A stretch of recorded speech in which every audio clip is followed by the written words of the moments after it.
People that know me know that I love a good bargain. If you don't know where to look, it can be sometimes hard to find a bargain in Sydney. But luckily, one of my favourite bargains can be found every single week. This city has a fairly extensive public transport network, from trains to buses to ferries to trams. And on Sundays, you can ride as many of these as you like for just $2.80 for the entire day. Now, that's a pretty sweet deal, but even better than that is the fact that you can even use this offer to ride on trains on the intercity network. This makes things interesting. The intercity network is a surprisingly wide set of train lines. Run by New South Wales Trainlink, this network connects Sydney to Newcastle and the Hunter Valley, to the Illawarra and Shoalhaven, to the Blue Mountains, and onto the Central Tablelands, and even halfway to Canberra. That got me thinking, what's the furthest you can actually travel on $2.80? Well, if starting at Central, you can actually use this to take a train southwest all the way to Goulburn. That's a 3-hour, 190-kilometre trip, which is not too bad. Alternatively, the final stop to the west is Bathurst, home of a racetrack and Year 5 camps to the Goldfields. This trip is slightly longer, at almost exactly 200 kilometres, but it is a slower train taking 4 hours. A fairly hefty journey for your money nevertheless.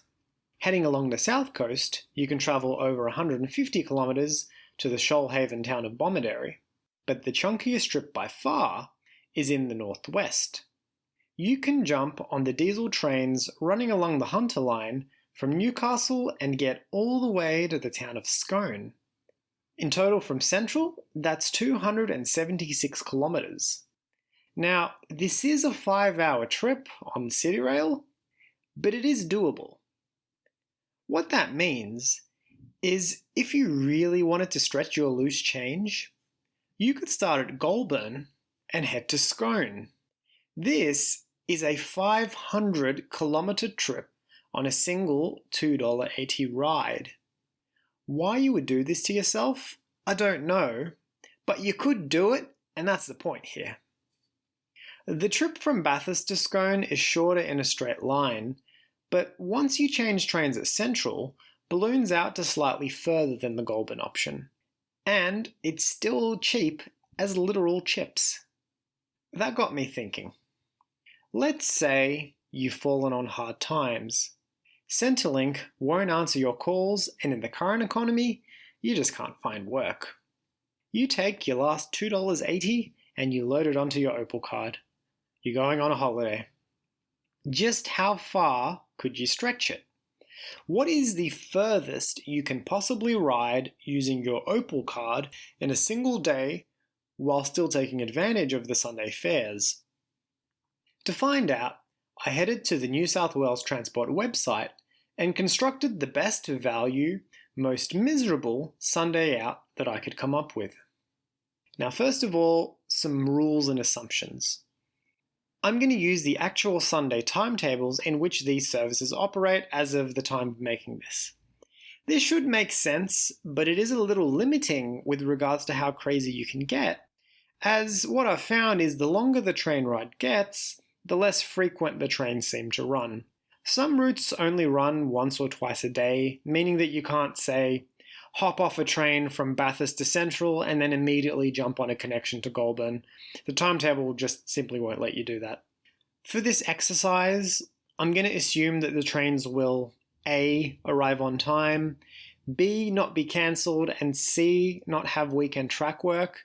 Now, as we know, for this to happen on our plucky little train network, the temperature needs to be precisely 23.4 degrees, with no clouds in the sky, between 22 and 31% humidity, and it also needs to be the 3rd, 5th, or 7th new moon of the year. So with all that out of the way, there's also some New South Wales transport rules that we need to be aware of. The public transport day actually starts and ends at 4 AM and not midnight. That means that we've actually got from 4 AM to Sunday to 4 AM on Monday morning for our travel. And what is interesting is that this is from the time you tap on. That means if you tap on before 4, you can actually tap off after 4 a.m. on the Monday and still have it count on your $2.80 fare. So taking a train, say from 3:30 a.m. and arriving at 4:30 a.m. would still be charged as being part of the Sunday. The other thing to understand is how long you can actually travel on a single trip. For most suburban trips, you have 5 hours to start and finish your journey.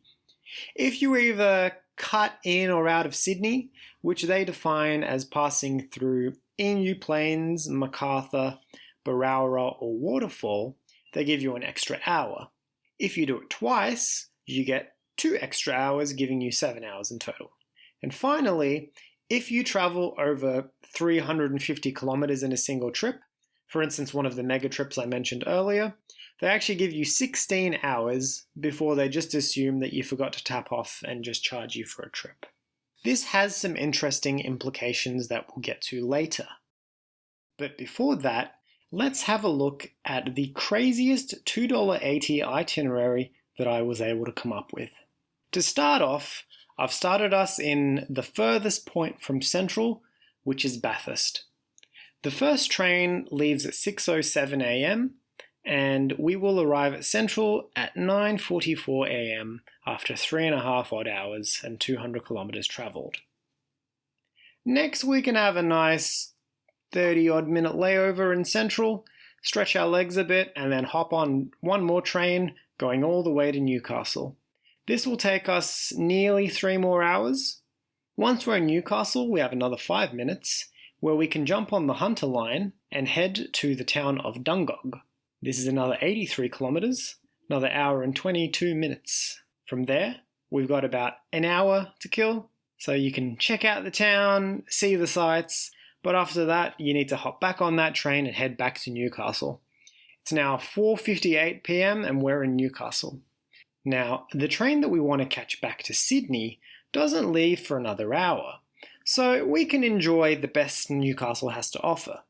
For instance, did you know that they have Australia's largest KFC? Alternatively, you could jump on the Newcastle light rail and jump back, adding a sweet 6 kilometers to our trip, so let's do that. Eventually, we will catch that train back to Central. It'll get us there at 8:35 in the evening. From there, you've got a nice 10-minute wait. We'll jump on another train and head to Macarthur in Sydney's southwest. Macarthur is actually the furthest point on the Sydney Trains network in the southwest until you start to get to those intercity trains.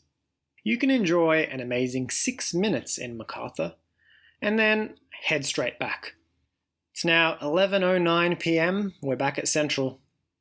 From there, we've got 20 minutes to kill, so you can walk around the station before jumping on, another train. This will take us about 2.5 hours to head to the Illawarra town of Kiama. It's now 1:53 in the morning. Quite tired, but we're not done yet. From here, we've got about a 10-minute layover, where we will catch the final train of our Sunday and get to Bomaderry at 2:46 a.m. Now that's a pretty decent day out. You've covered 981 kilometers and you've spent 17 hours on trains. But this is where what we were talking about before comes in. So if I tap out of the train at 2:46 a.m., I can tap back on as long as it's after an hour and it will still be Sunday. And I have to do that after an hour because if I do it before an hour, it will be a transfer and that'll ruin the next stage of our plan. So what I recommend is that you wait at Bomaderry station and once it hits, say, 3:59 a.m., you tap on again. Now, the trains back to Sydney aren't actually running yet, but they do have a train replacement bus. And that leaves at 4:05 a.m. on Monday morning. And that'll get us back to Kiama at around 4:30. From there, we can keep going. In another 5 minutes, there's a train we can catch that goes all the way to Central. Now it's Monday morning, we're back in Sydney, and the train network still is treating us like it's Sunday. And as long as we don't tap out, we can keep traveling. We've got 16 hours, remember? Why don't we go head to the Blue Mountains? We're going to jump on a train leaving at 6:53 a.m. and head to the beautiful town of Katoomba in the Blue Mountains. Now, you can't actually leave the station, so it's not going to be the most amazing Blue Mountains trip you've ever done, but you can enjoy a nice 25 minutes at the station before you head back to Central, and that's exactly what we're going to do. 9:15 a.m, we'll jump back on the train. We're at Central at 11:15.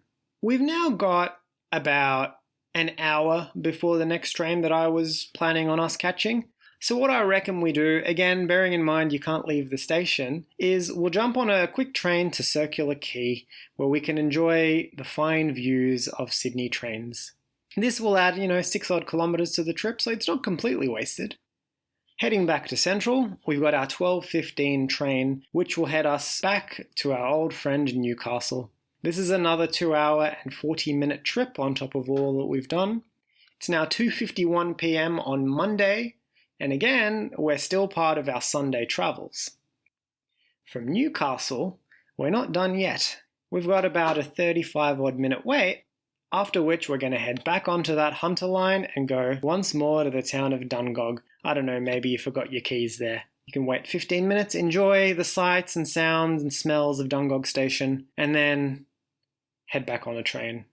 This time we're not going to go all the way back to Newcastle. We're actually going to get out at the town of Maitland. It's now 5:57 p.m. We're at Maitland Station, and we're going to wait for one more train which arrives at 6:31 p.m, which will take us all the way another 123 kilometres to the town of Scone. We'll pull into Scone at 7:54 on Monday night, and as long as we tap out of the station before 7:59 p.m, or 16 hours after we first tapped on in Bomaderry in the morning, our travel will still be treated as if it was Sunday, charging us nothing extra. So to summarise, since leaving Bathurst at 6:07 on a Sunday morning, we have used the New South Wales Intercity Trains network to travel 1,806 kilometres, and we have managed to spend 30 hours and 20 minutes on public transport, despite a Sunday only being 24 hours long, and all of that for $2.80.